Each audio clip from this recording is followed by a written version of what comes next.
ಬೆಟ್ಟಾಗಿದ್ದೀವಿ, ಊಟ ಮಾಡಿಸಿರೋ ಅಷ್ಟೇ.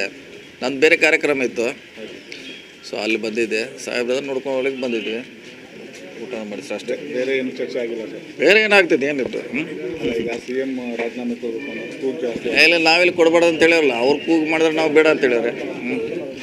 ಅಲ್ಲ ಡೆಲ್ಲಿಗೆ ಸರ್ ಮೊನ್ನೆ ಮಲ್ಲಿಕಾರ್ಜುನ್ ಖರ್ಗೆ ಅದು ಈ CMಗೆ ಸಾಹೇಬ್ರು ಹೆಂಗೆ ಭೇಟಿ ಆದೀವಿ ಹಂಗೆ ಅಷ್ಟೇ. ಅದು ನಮ್ಮ ಅಧ್ಯಕ್ಷರಿಗೆ ಹೋಗಿದ್ದೀವಿ ಅಷ್ಟೇ, ಭೇಟಿಯಾಗಿದ್ದೀವಿ, ಬಿಟ್ಟರೆ ಬೇರೆ ಏನಿಲ್ಲ. ಬೇರೆ ಯಾವ ಉದ್ದೇಶ ಇರಲಿಲ್ಲ. ರೀಸೆಂಟಾಗಿ ಬೆಂಗಳೂರಲ್ಲಿ ಭೇಟಿ ಆಗಿದ್ದೀವಿ ಸರ್, ಮತ್ತೆ ತುಮಕೂರಲ್ಲಿ ಭೇಟಿ ಆಗ್ತಾನೆ ಇರ್ತೀವಿ. ಮತ್ತು ಎಲ್ಲ ಒಂದೇ ಮಂತ್ರಿಗಳು ಶಾಸಕರು ಭೇಟಿ ಆಗ್ತಾನೆ ಇರ್ತೀವಿ. ಅದೇ ನಂಗೆ ನೀವು ಹೆಂಗೆ ಸೇರಿದ್ರಿ, ಡೈಲಿ ಸೇರ್ತಿರಲ್ಲ, ಮತ್ತು ನಾವು ಹಂಗೆ ಸೇರ್ತಾನೆ ಇರ್ತೀವಿ. ರಾಜ್ಯದಲ್ಲಿ ಸರ್ ದಲಿತ CM ಕೂಡ ಕೇಳಿ ಬರ್ತಾರೆ, ಯಾಕಂದ್ರೆ ಹೇಳಿದಿಲ್ಲ ಈಗ ದಲಿತ CM ಈಗ ಸದ್ಯಕ್ಕೆ ಇಲ್ಲ ಪ್ರಸ್ತಾವನೆ. ಇದ್ದಾಗ ಹೇಳ್ತೀವಿ, ನಿಮ್ಗೆ ಕರೆದು ನಾವು ಹೇಳ್ತೀವಿ ನಮ್ಮ ಡಿಮಾಂಡ್ ಇದೆ ಅಂತ. ಈಗಿಲ್ಲ ಯಾವುದು